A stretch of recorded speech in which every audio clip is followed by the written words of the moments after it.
Welcome to episode 6 of the Strategize to Monetize No BS Way to Scale Your E-commerce Business podcast.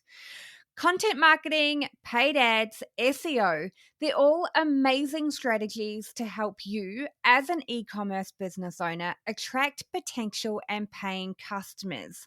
But what about email marketing? Is it a strategy for the dark ages or a powerful strategy holding its own in the 21st century and beyond? In today's episode, I'm joined by Tracey Smith from Identify Marketing, where we talk all things email marketing, sequences, and why this form of marketing strategy will deliver you more bang for your buck and a higher return for your investment. Let's get started. Hey, I'm Lou, and I'm the host of the Strategize to Monetize podcast. I'm a business strategist, digital marketing coach, and totally obsessed in all things related to harnessing the power of social media to turn side hustles into full-time gigs. In 2016, I left my high-flying corporate career to launch and grow my own online business. Whilst many at times, myself included, thought I was insane, there were a few things I knew for sure. I knew I wanted more from life than working for somebody else, building their multi-million or billion-dollar business. I knew I wanted freedom and flexibility to spend time with family and friends, to travel, to have hobbies and interests outside of working all the time. I knew I didn't want to sacrifice my income. In fact, I wanted to earn more than my 9 to 5, but in less working hours. And I knew I wanted to help and teach e-com business owners how to do that and have the same. This show is dedicated to showing you exactly how I did it and how you can too. The no BS way. Hit subscribe and let's get started. To gain access to my free training, steal my 5-step Facebook selling system, and scale your e-commerce business to 5K months, head to www.fbrevolution.co/masterclass.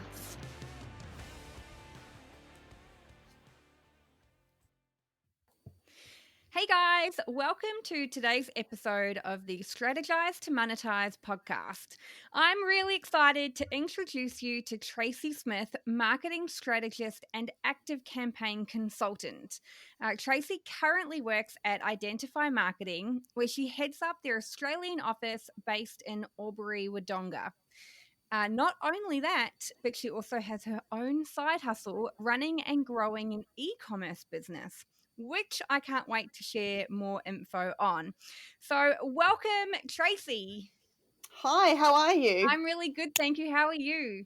Very, very good. Excited to be here. Oh, thank you so much for being here. I am excited to talk all things email marketing. We've had a quick chat before this, but I think that this is going to be another goodie and fill our e-com business owners in on why email marketing is something that they need to adopt if they're not already. And I guess some tips and tricks around it. So it's going to be fun. Brilliant. So I guess first and foremost, before we do deep dive into talking about, all things in the email marketing space, can you share with us a little bit more about yourself and maybe even a little bit about your e-com side hustle?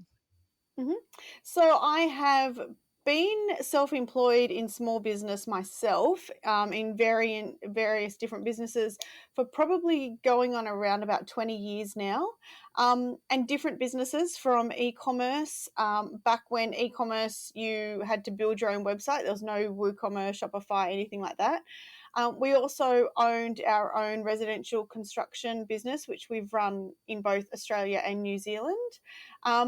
And now I am back into the e-commerce space, but also I spend that's kind of more, like I said, my side hustle, but I spend most of my day working on marketing strategies with other small businesses and also learning myself constantly all the new things that you can in that marketing space. Goodness, you must have the best days just learning different things, talking to different people, teaching different things.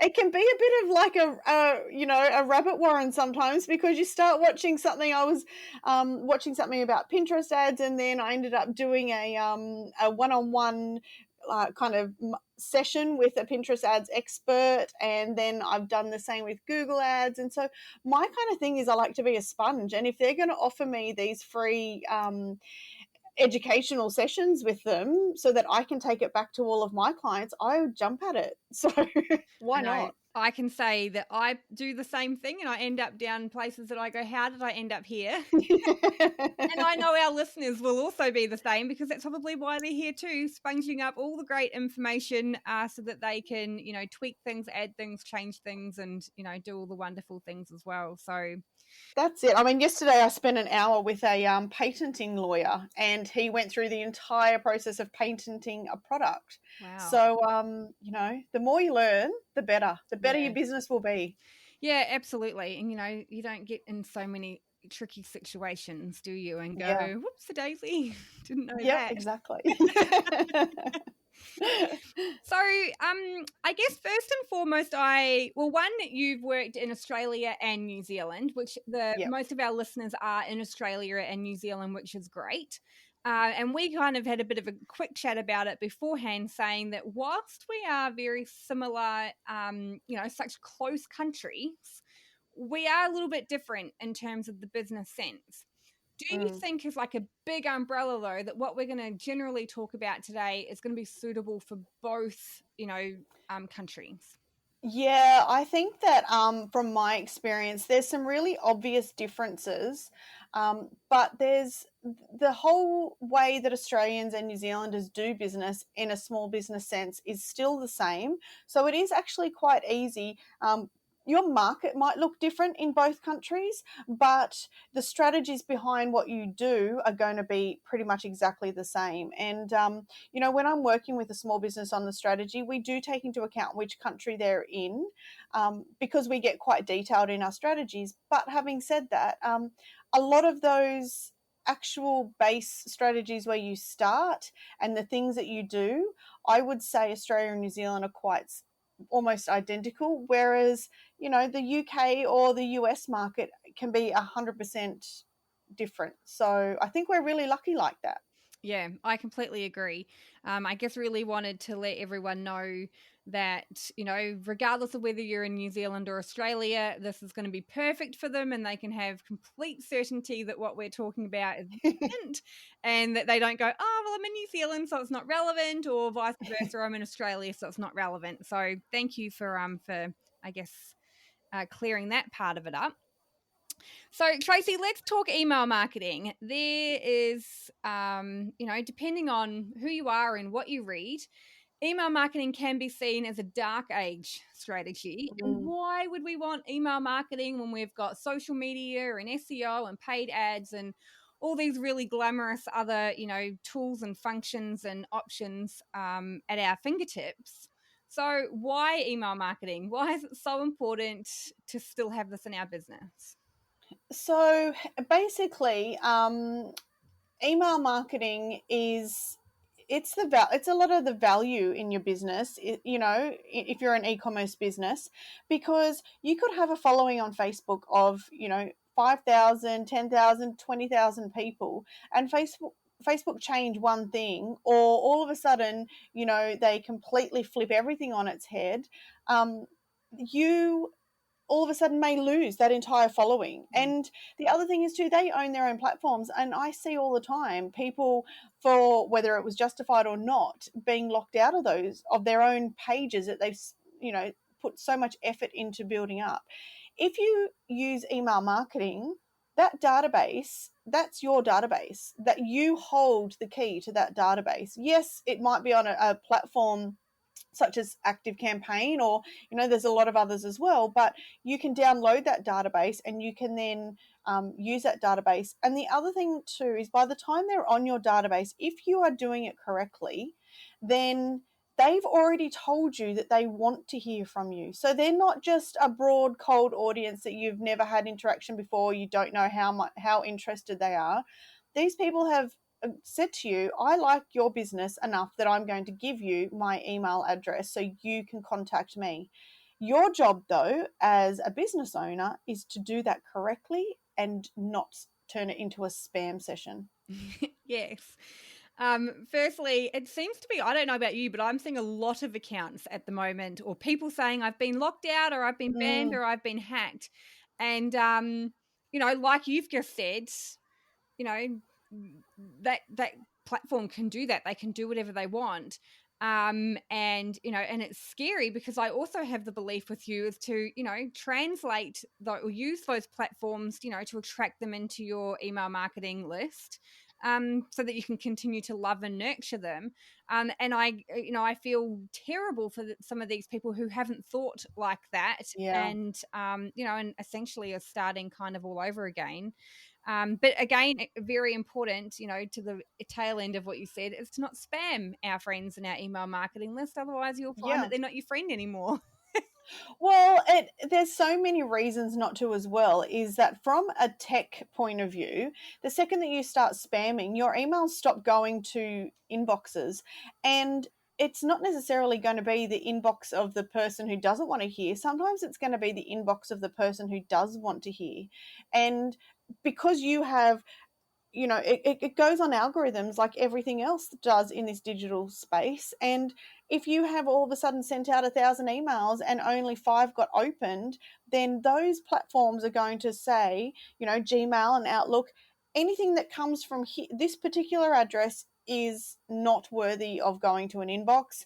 You might get put to the promotions, or worst case scenario, you end up in the actual junk box, the spam box. So if you're doing it correctly, though, then it's going to go, if you set everything up correctly in the beginning.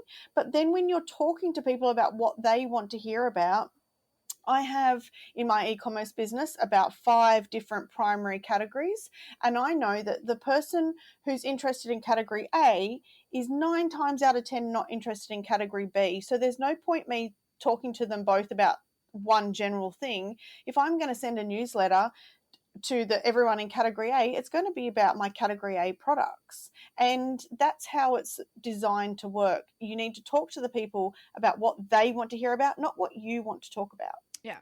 Cool. So what you're saying there, because I know, something that I was taught through my email marketing adventure is to create a main list and send to Mm-hmm. the main list. But are you saying segment to each of those lists? So you're communicating to Yeah. A, B, C at different times? Yeah, absolutely.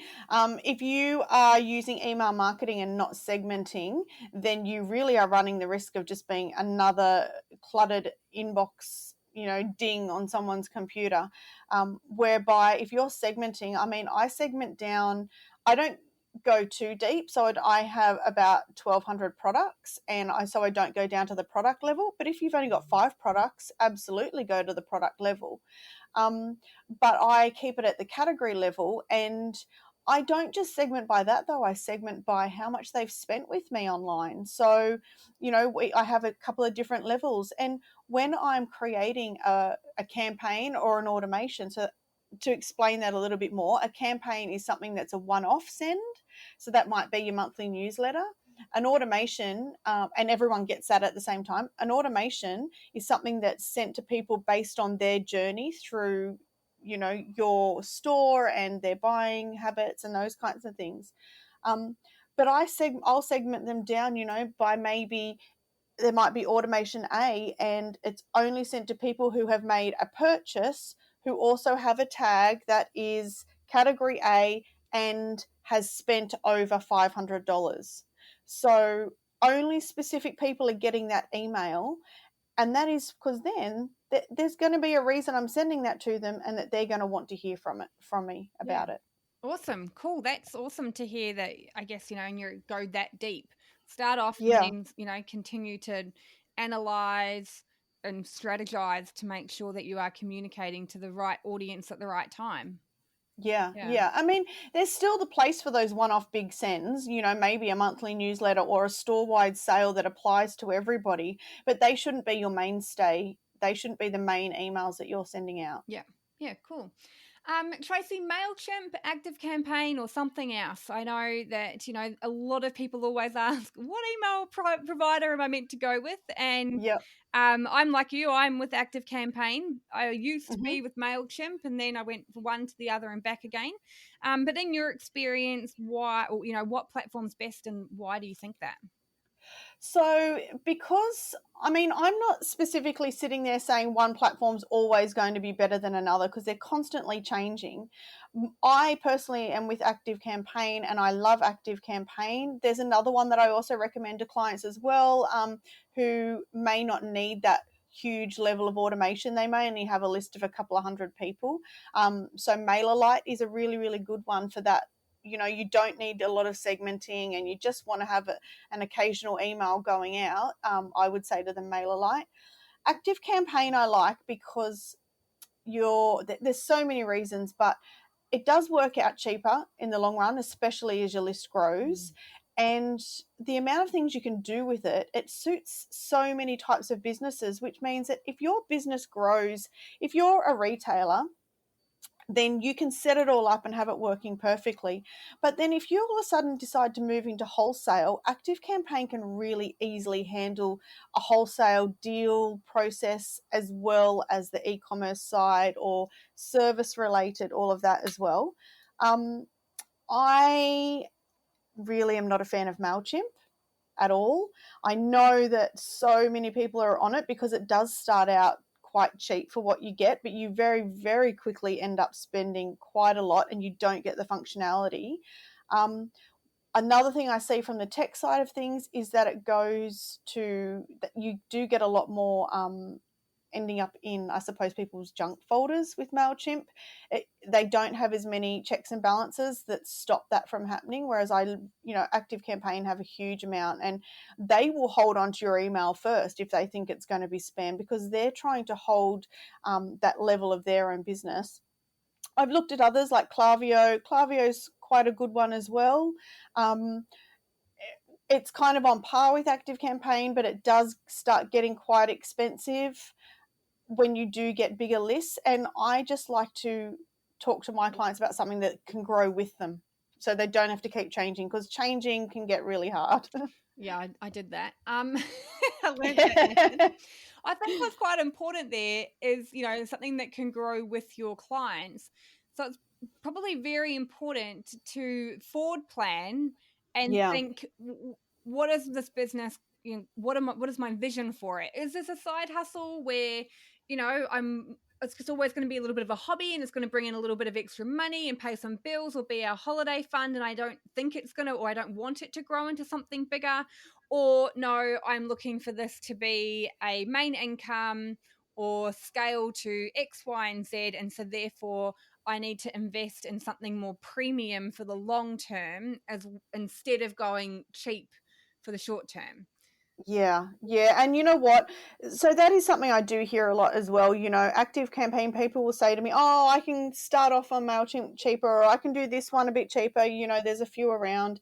But can they grow with you?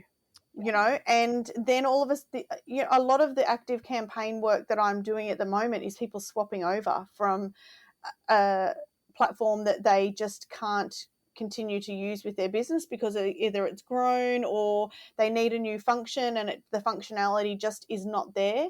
The other thing I suppose I see with those really popular ones like MailChimp is that they are able to easily integrate, and that is really important. And I do think that MailChimp does hold that a little bit above some of the others, but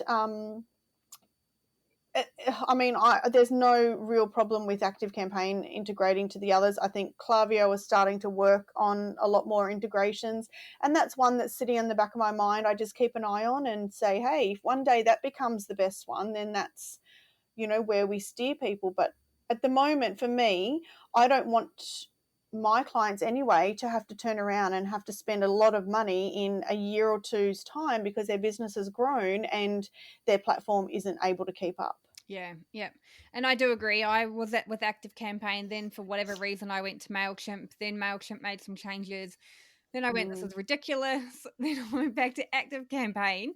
I don't know why I left in the first place. But it is a lot of work to go from one to the other, and then of course Oh, you've warmed up an audience in one specific platform, and as you yeah. mentioned, you then start running the risk of ending up in junk boxes and whatever else, and that, well, I in my experience that definitely happened. So Yeah, yeah, absolutely. I'm working with a really big client at the moment, and I want to hear their messaging, and they're ending up in my junk box every single time. I mean, I can whitelist them all I like, but sometimes that's still just not enough. So it is important to be sending the right message to the right people at the right time from the right platform. yeah, yeah, thanks.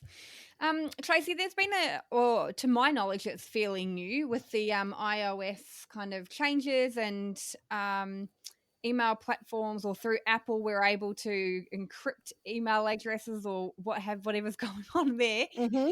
I thought it was coming. I hear it's already here. Um, Yep. can you explain a little bit about that for us, for people who maybe have not heard about it yet? Or I guess, like that's quite a big change moving forward in terms of, I guess being able to continue to grow our email list with real people and real emails.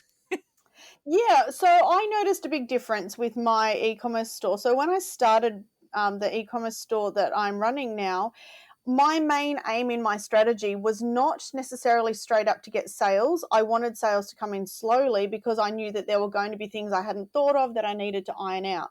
So my big strategy was to build my email list.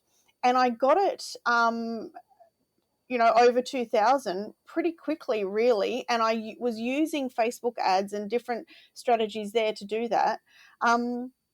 And then all of a sudden, all those changes hit, and I did see a huge difference. We work with our clients like to make any changes that they need to their ads to make sure they're still showing. But even when you know that those platforms like Google and Facebook are struggling with those changes, and for anyone that doesn't know what they are, I suppose in a nutshell, it's just that those cookies that were being used to track you, and not in a stalkerish way, but in a helpful way, I see, can no longer do that. And that's great for privacy. We have to keep that first and foremost a lot of the time. But the problem that you'll see now is that you'll be seeing ads for things that you just sit there and go, why on earth is this ad in my newsfeed? And a perfect example was having a real laugh with my sister last night. We just both were getting these crazy ads that we were like, what is going on?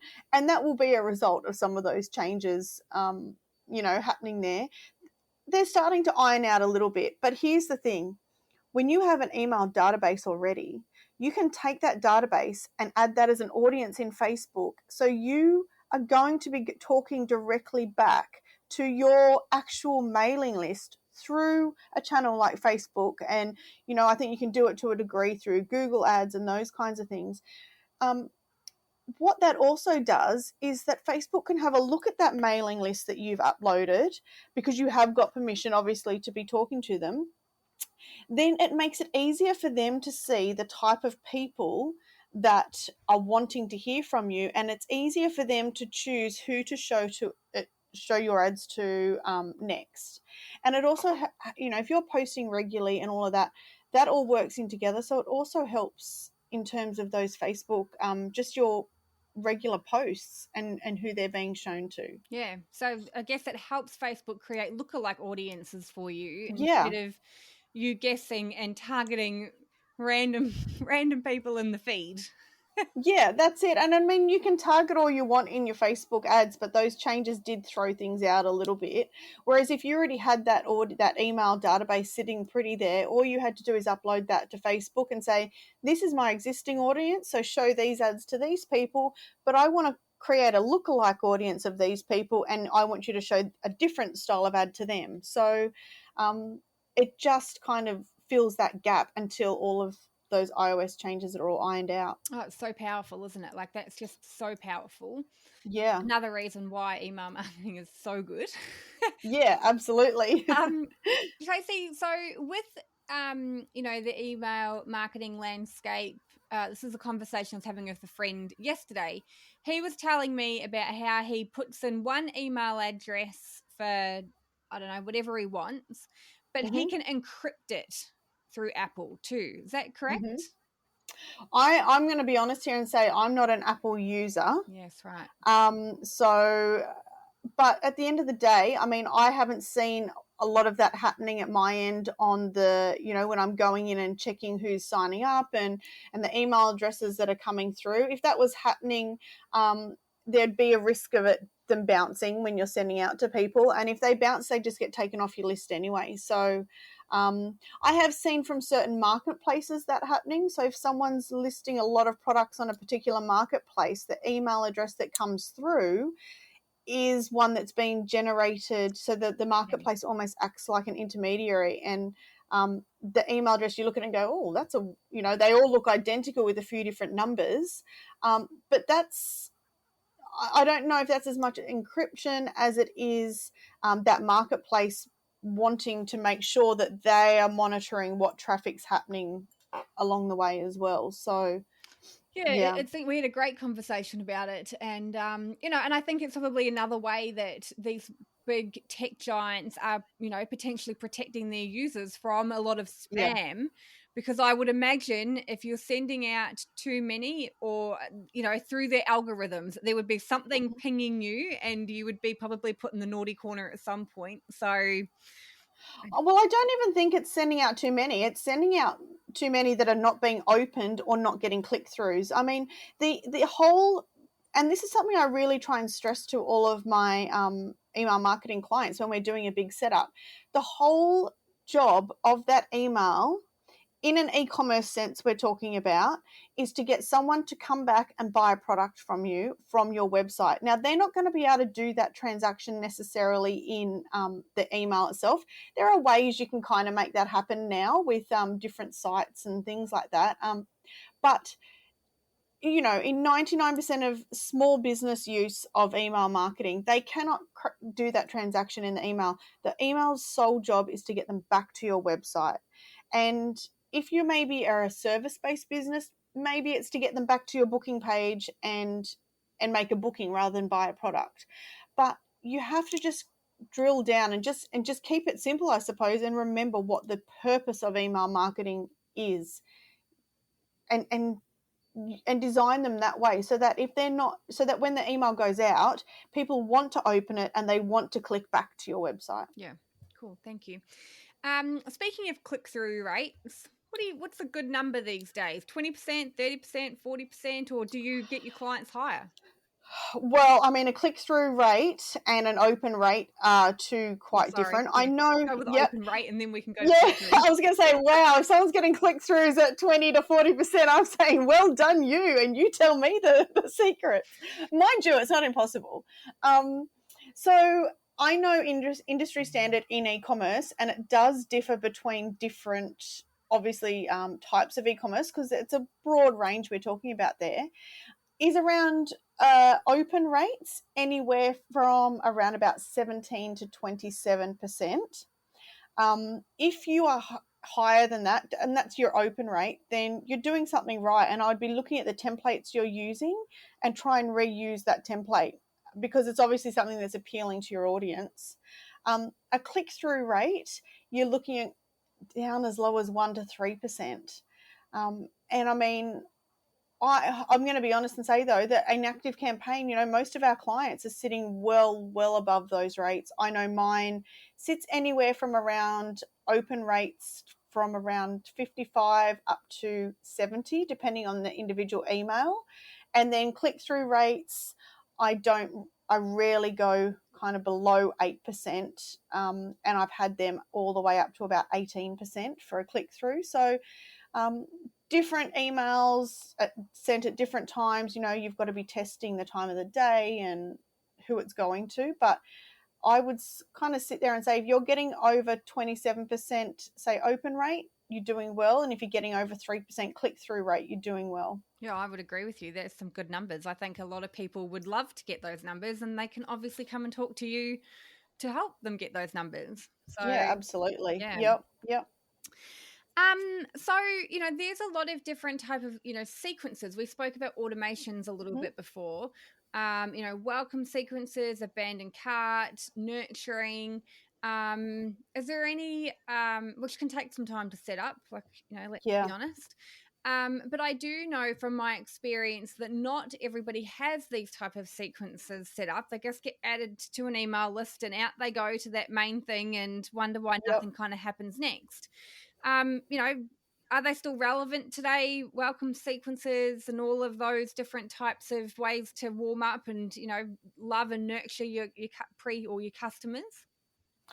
I think that those sequences are they're your gold if you're doing email marketing at the end of the day. You know, I have two welcome sequences. So I have a welcome sequence for people who have not purchased, and I have a welcome sequence for people who have purchased. Because if someone's come to me through, say, a Google ad and hasn't used a free shipping coupon, the most irritating thing that they're going to get is a welcome, here's a free shipping coupon. So they're already a step or two down the road. If someone's come to me and they only feel comfortable giving their email address, I need to try and encourage them to make their first purchase. So that's where I would say use a free shipping coupon, or maybe, we've got clients who will use a discount or something like that. So definitely different sequences. The other thing is too, you need to be keeping your list clean. So we have one that we do set up for a lot of our clients, and I use it myself. And that is, if they haven't opened an email or made a purchase from you in 12 months, we unsubscribe them, because they're hurting my open rates, which is then making it harder to get to the inbox of people who do want to hear. And if they haven't done anything with you, there's not really been any level of engagement, then you really are just spam to them. I know I've read a lot about people saying that should be around the 3-month mark. I think that for e-commerce, that's too early. It depends on your product, obviously, but I do think that that's too early. I'm just about to trial a 6-month one where it won't unsubscribe them, but it'll only go out to people who I've tagged with being inactive or disengaged. And then at the 6-month mark, I'll try and re-engage them at that point. And then try and bring them back in a lot earlier than 12 months. But again, at 12 months, if they're not doing anything with me, then I'm paying for that email. And if they're not wanting to hear from me, why am I paying for it? So let's unsubscribe. I mean, they inactive campaign, you still keep them, you still keep their details, so they may come back, but you're not sending to them anymore. Yeah. It's quite interesting, like listening to you talk about that, because I think there's a lot of correlation between followers on social platforms and, that being the thing. I've got X amount of followers. I'm obviously doing a great job. Yep. And if they're not engaged and they're not active, well, what's the point? Yeah. But that's a different conversation. Yeah. But it's kind of the same, right? Like, I guess I've been in the space where it's, well, you must have 1,000 emails or 3,000 or 5,000 people in your email database, in order to, I don't know, be a part of something or collaborate or what have you, which is, it's a great number. But if those people aren't engaged with you, then it doesn't matter whether you've got one of them in your email list or you've got 20,000 of them in your email lists. Like, you're talking to people Absolutely. who don't care. You've absolutely hit it spot on there, because I've seen businesses with well over 80,000 people following them on Facebook and getting 2 or 3 likes and not even really any comments on posts. I have got just under 1,000 followers on my Facebook for my e-commerce business. I've got 220 something. I've got a Facebook group for those people who are really keen. And I could tell you, in that Facebook group, pretty much every single one of them has purchased from me, and there's a good handful in there that have purchased multiple times. So I call them my promoters. And I also sometimes regularly check back from I'll put a post in there saying, make sure you've signed up to my, to my newsletters and to get, the things that you want. And I will sometimes do a bit of a cross check because I want those promoters to be hearing from me and I want those ones on my database. I hate that little, little side summary that says so and so unsubscribed, and sometimes I'll go in and I'll click on who it was and I'll see, how long were they with me for. But you know what? If they don't want to be part of what I'm growing and if they don't want to hear from me, I look at it from a financial strategy point of view. I don't want to be paying to talk to them if they don't want to hear from me. So, um, you know, Yes, I think there's and you've also, I guess, had a really good nail on the head there too, is how, like, so many times people are so scared when people unsubscribe. And it's like, no, it is a great thing. It means that they're yeah, never going to purchase from you. So why would you want to pay to have them as your email friend? Like, you wouldn't take them out, to the yeah. bar and buy them a drink if they're never going to talk to you. So Yeah, yep. yeah. And from the tech point of view, when you're looking at it, or when you've got to take how the algorithms and things work into account. And I don't expect any of my clients to know it. That's my job to be considering all of that. But if all of a sudden, like I think we mentioned earlier, if you're sending out 1,000 emails and there's only like maybe 5 being opened, then that is training all of those platforms that your emails are spam. And then even if there's 100 people who do want to hear from you of that 1,000, they're not going to hear from you because those platforms think all of your emails are spam. So the higher we can get that deliverability and keep that deliverability rate, and those opens and those click throughs, the more of your list are going to hear from you when you send those emails out. And therefore, if they're in your inbox, you're going to then see that marketing revenue come back in for when they go back to your website and book a service or buy a product or whatever it is that you're asking them to do. Yeah, cool. A couple of final questions for you. What do you think would be maybe the worst thing that you've been seeing or have seen in your experience going on in the email marketing space?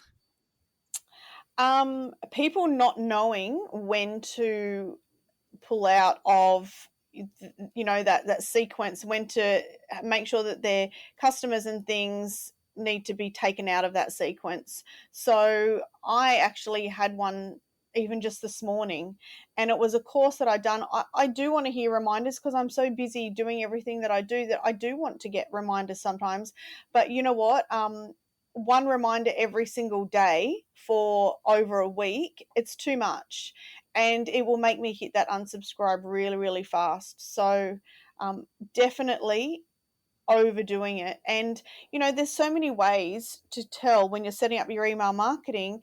If you're going, before you send someone to the next step, have they opened the step before? Like, you've got to think about that journey and then create it, not just do wait a day, send another email, wait a day, send another email, because you potentially are losing someone who would have invested with you and purchased from you by annoying them. Yeah, I think it's really important too that you put yourself in that person's shoes. So if you're creating something, how would I feel if I had a reminder every day at 9 a.m. telling me what to do? I'd feel like it was my mum turning up at my door going, Yeah, can you do your homework? Can you do your homework? yeah. That's it, it's so true. And if I'm sending out a newsletter to my entire database, I actually always exclude anybody who is in my welcome sequence, Yeah. because my welcome sequences are set up that that we wait a week and then we might wait 10 days and there's about 3 or 4 emails. Now if they're getting those, they don't need to be getting the newsletter as well, because that's too much. So I noticed that if I was sending to a newsletter out to people who were in that welcome sequence, I was, even purchasers were unsubscribing. That has completely stopped. I think when I last checked it at the beginning of the week, was a 0% unsubscribe now from that automation, because I make sure that they're only in that at that one time and they're not getting 10 other messages from me at the same time.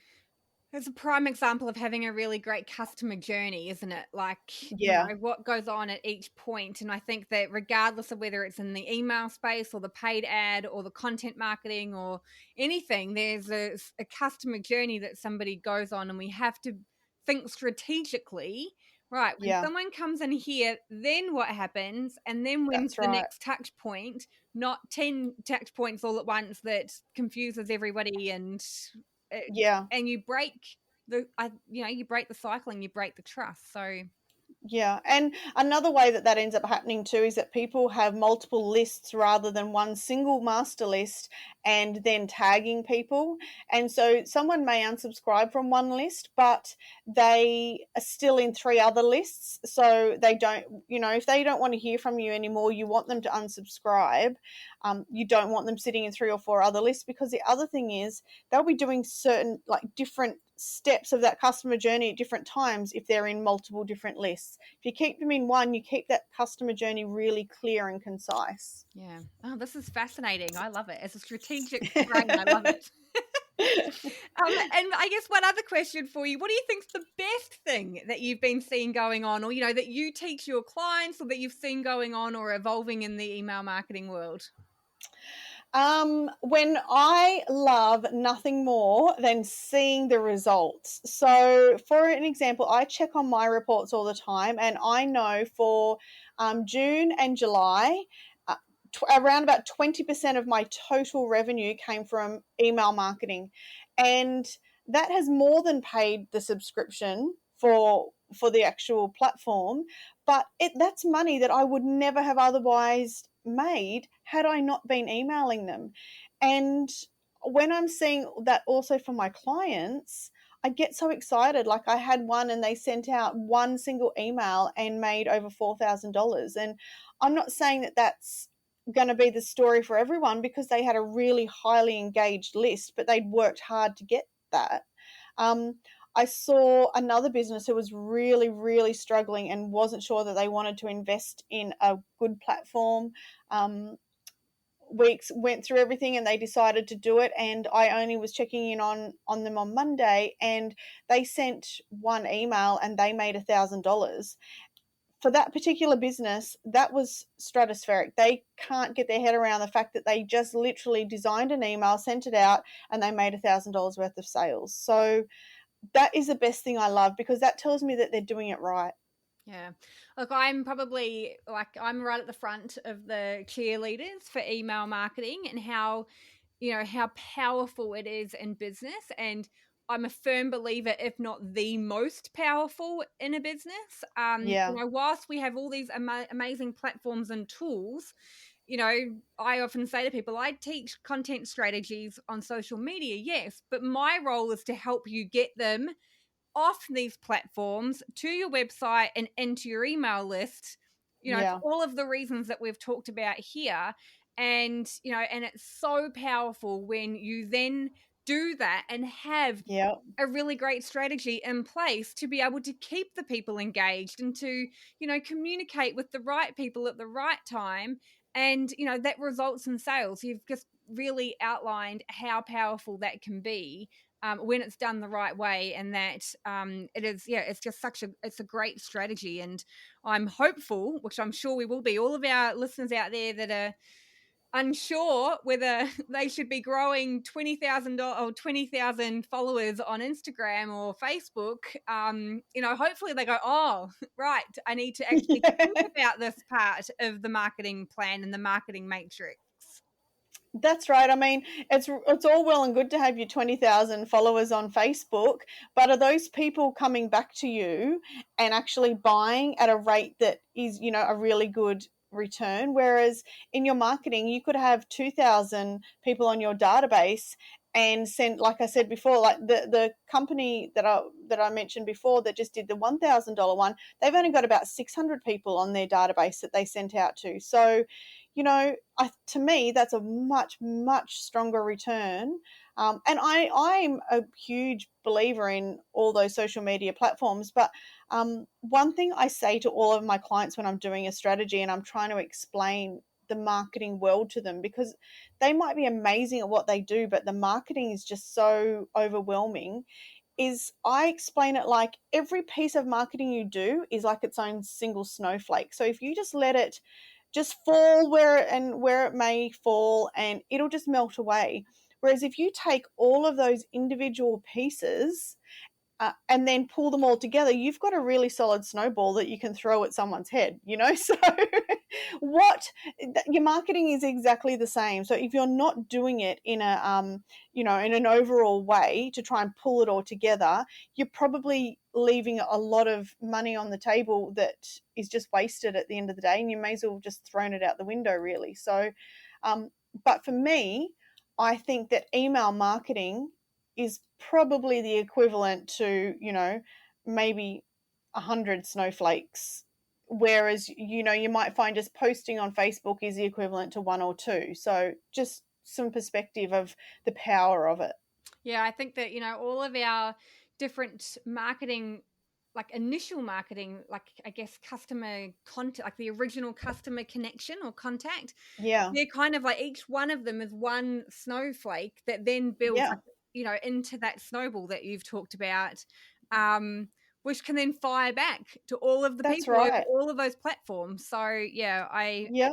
think it's huge. And especially with all of these changes being rolled out with some of these tech giants and platforms, there has never been, I think, a greater time to be going, well, what am I going to do in that space, or how do I improve it so I can see a greater return of investment? Because I have some control over these, or not control, but I've got, I have these people in my database, not on somebody else's platform where I don't know anything about them other Yeah. than maybe an IP address. That's it.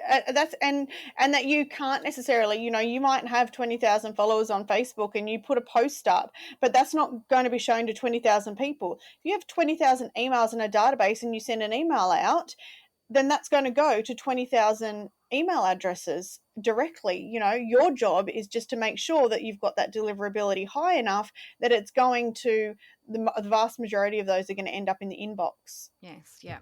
Well, Tracey, I could talk about this all day long. And I think the longer we go, the more passionate I'm getting about it. So I will stop for all people involved. So what's the best way for people to reach out to you, whether they're looking to start a strategy or they need some help analyzing what they're currently doing to improve it to get a return on investment? Yep.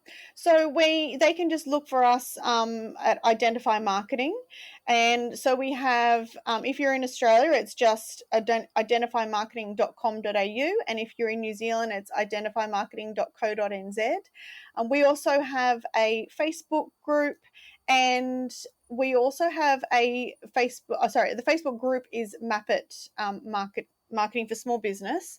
You can find us there. We have the Facebook pages. So we're on all the different platforms that we need to be. And they can also email me directly. It's tracy.smith@identifymarketing.com.au or tracy.smith@identifymarketing.co.nz. So easy as. Perfect. And I will add some of those links into the notes as well so that people don't have to stop, rewind, hear again, and make it slightly easier for them. Yep. Tracey, thank you so much for joining me today and sharing, your experience, like your huge amount of experience and your knowledge in this space, and getting super passionate with me about email marketing and why e-com business owners need to seriously consider this, potentially a lot more than what I've kind of seen in the landscape. Yes. We really appreciate it, and I really hope that some of our listeners reach out and have a chat about what they can be doing and how they can improve. Yeah, thanks for having me. I feel equally as passionate about email marketing, so it's been a great conversation.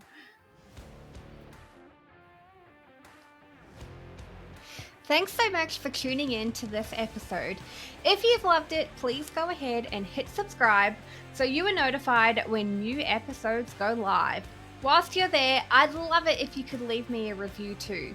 Then head on over to www.fbrevolution.co/masterclass, where you can gain instant access to my free and super juicy training, steal my 5-step Facebook selling system, and scale your e-commerce business to 5K months. See you on the next episode.